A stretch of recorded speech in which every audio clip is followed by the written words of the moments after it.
Hey, bud. Come on. Let's go. Let's go. Come on. Hop in. You can do it. Hop in. Okay. Good morning, everyone. Jamie here. Welcome back to my garden. So I am planning on working in the garden today, but I have a little bit of a detour. This guy has an ear infection, right? So I got to take him to the vet and get him some ear spray before we get started out in the garden. And it's actually supposed to rain today. So kind of a busy day. Oh, look at him. Is your ear bugging you? He tends to get ear infections kind of a lot, and apparently that's a golden retriever thing. He's our first golden retriever, so we don't know, but I'm gonna talk to the vet about him today. So, ready? Let's go. What on earth? Hold on. Oh my. Hold on, bud. You stay here. Stay here. What happened? Oh no. Oh no. Okay. Oh my goodness. This poor tree. Oh no. No. Oh, I don't have time for this. Oh no, oh no. Okay, I've got it hooked to the fence temporarily until I can get home from the vet. Oh, poor tree. Oh, I would have been devastated if that broke. It's a busy day already. Okay, you're a good boy. Okay. We're going. Let's go. Sit down. I think he knows. Do you know where we're going? Okay. Okay. Let's go. Let's go. Let's go. Monty. Sit down. Sit down. Oh, yeah. I know. Okay, bud.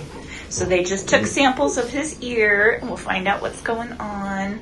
They said he might have allergies, which, oh man. So we absolutely love our vet. She is awesome. She's amazing. We took our old dog and cat who passed away. We took her to her, and now we take our new dogs and bunnies and cats and all our animals to her, and she's fantastic. We love her. Okay, let's go. Time to go. You're done.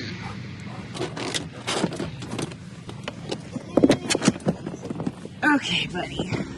Okay, so Mr. Monty Don has allergies apparently, and apparently that's incredibly common in Goldens. Pretty much all Goldens get allergies. He's been licking his paws too, I told the vet, and that's another sure sign that he has allergies. And she said that most likely because he's outside all the time, playing around in the grass and all that kind of stuff, that probably is exacerbating his ear infections. So we've got stuff for it, we've got ear cleaner, and he's getting allergy medicine. At least we know what's going on and we can get him some relief. Let's head back to the garden. It looks like it's gonna rain. It's not supposed to rain for another couple hours, but man, it looks like it's about to start raining. So hopefully I can get some time out in the garden. Let's go home, okay?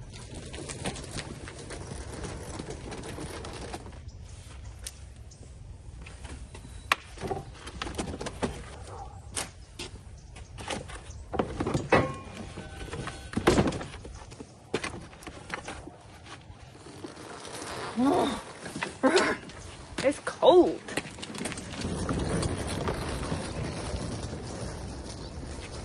Okay, so my podocarpus told me that I needed to work in this garden bed, which I kind of was thinking about working in this garden bed already. I have some plants I want to plant.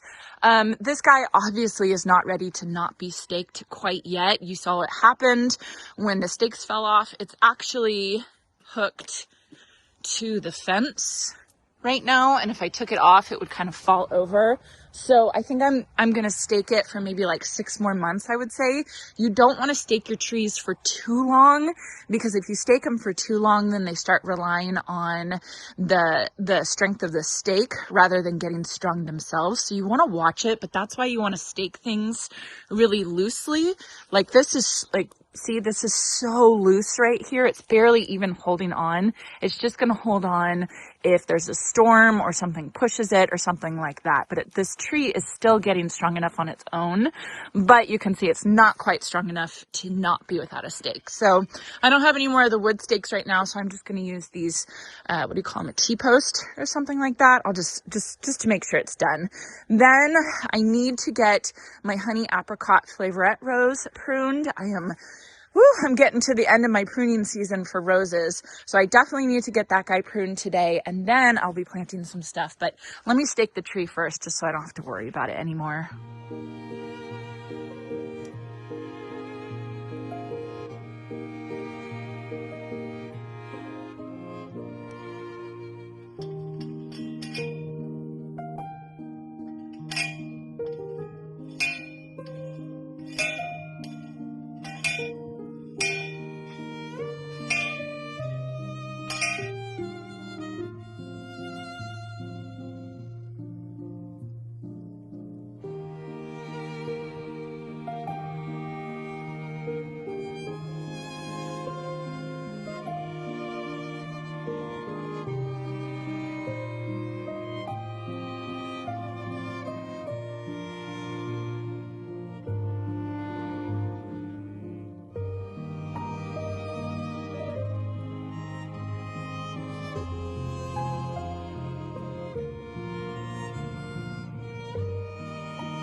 So I'm just doing basic pruning here. I'm just taking off any dead or diseased branches, and then I am taking off any like thin spindly ones. And then finally, I'm just trying to kind of thin it out a little bit and make sure that all the branches and all the buds are pointing outwards so that the plant grows outwards as opposed to in on itself. And you can see I'm not being particularly careful when I'm pruning this rose. I'm just not too worried about it. I think the most important thing is getting all the old foliage off, last year's foliage, and then thinning it out a little bit, making sure there's not too many crossing branches. I think those are the most important things when pruning a rose. Okay, so I think the rose looks good now. It's ready for its new season. Now I just have to make sure I clean up all of the leaves that are underneath, because these leaves have disease and stuff on it, and so you just don't want it underneath the rose. You want it all cleaned up as much as you can do without going crazy, of course. So I think what I'll do now is I'll do a little bit of cleanup before I plant anything. You can see I have some very pretty daffodils over here. Those I planted, I think, last year, and then I have some other, I think these are snowdrops or snowflakes, so I always get them confused which is which, but those are coming up right there, so that'll be nice. I need to cut back my Summerific hibiscus. I cut it back a little bit, but now since it's pretty much, we don't have any frost coming, I'm gonna cut it all the way like pretty close to the ground now at this point. And then the other thing is I have all this Angelonia. It was beautiful during the season. It was Wedgwood Blue Angelonia, and I was trying to overwinter it. I thought maybe it's rated down to a zone 10A, and I'm 9B, and I thought, oh, maybe there's a chance, and no, it's totally dead. It did not overwinter for me. I'm not gonna pull it. I'm just gonna cut it off at the soil surface, and maybe I'll get some new growth, but I don't know. But you can see I have Supertunia Vista bubblegum right here, and this guy is looking great. It's looking beautiful. That'll pop back once it gets warm, no problem. But I think what I want to do is kind of clean up a little bit before I get some planting done in here.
so bare, everything's cut back, and it looks like, oh man, looks like a whole different garden. I have to say, I am so happy that I didn't cut very much back in the fall. I left almost all of it, and I just really enjoyed the extra foliage all throughout the winter season. Monty, you weirdo. I have just thrown the ball for him like 20 times, and he still wants to play. You must be feeling better. Are you feeling better, huh? Yes, you are. Okay, bud. So like I said, I cut back the Summerific hibiscus all the way down to the ground.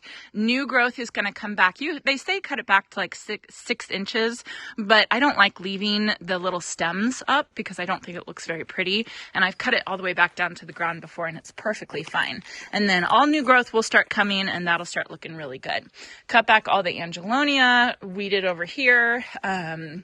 I did cut back my lantana. This is basket Tangiglow lantana that I planted here last year. I really, really liked it here. It was really pretty.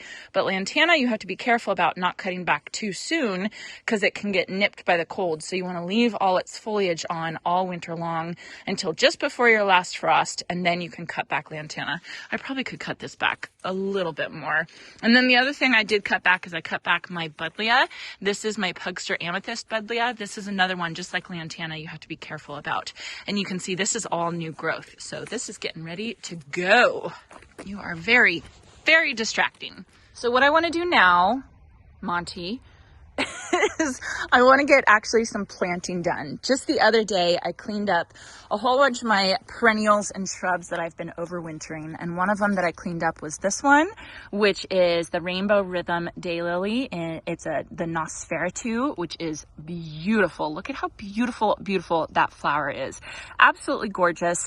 And I was cleaning it up and I realized how much new growth there is, and I just thought, okay, I gotta get these in the ground. So I was thinking about where I wanted to put them, and then I thought about my Honey Apricot flavorette rose right here, and how beautiful would this color look right next to the apricot rose. I just thought that would be so beautiful, and daylilies work really well with roses. So I just think it's gonna be a perfect place. This spot right here is a north-facing fence, so it does get a little bit more shade than the rest of my garden, but I think it's gonna be really I think the daylily is gonna be absolutely happy with it. With planting here. I did want to say I did not know this word. I had never heard this word before, Nosferatu. I don't even know if I'm pronouncing it right, but my friend Jody, she actually texted me and told me to look up the film from, I think it's from the 1920s, Nosferatu, and it's a very interesting story, you guys. You should look it up if you haven't heard of it. Basically, Nosferatu is a complete ripoff of Count Dracula, and the filmmaker completely copied Dracula, except for he changed the name to a whole bunch of different things. Instead of calling it a vampire, he called it a Nosferatu, and instead of calling it Count Dracula, he called it Count Orlok or something like that. I think that's what it was. Anyway, complete ripoff. He got sued. He got in trouble. But in the meantime, he created an incredible horror movie that really set the bar really high for future horror movies. It's just a really interesting story. So now I'm going to be able to think about that whenever I see this blooming, because I can see why they named it Nosferatu, because, you know, blood red and everything like that, or burgundy. Anyway, it's a very interesting story. So thanks to Jody for telling me about that. I'm going to be planting it next to this beautiful Honey Apricot rose, and I think it's going to look gorgeous.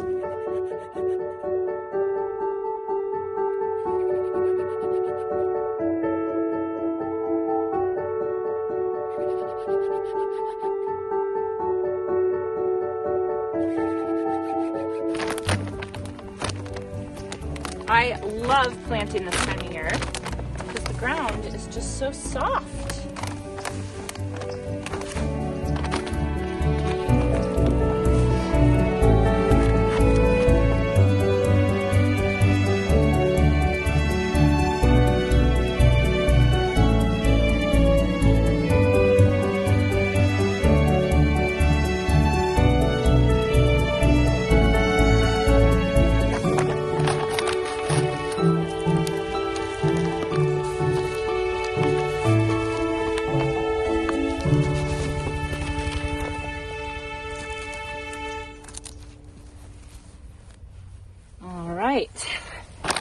and it's gonna rain, so I don't even have to water these guys in.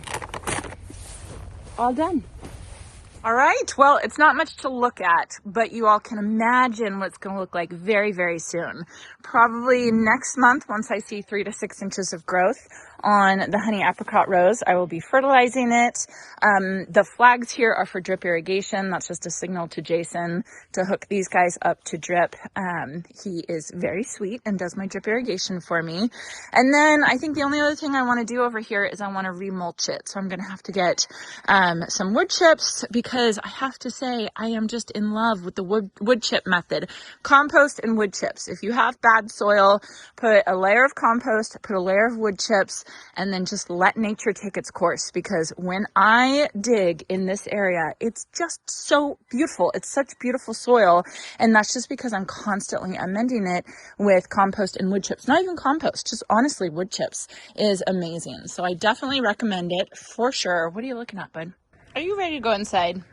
Yes, I am too. All right, well, we beat the rain. My tree is okay, thank goodness. And I even got some planting done. So all in all, a good day. I hope you all enjoyed this, and I hope you all have a chance to get in your garden today.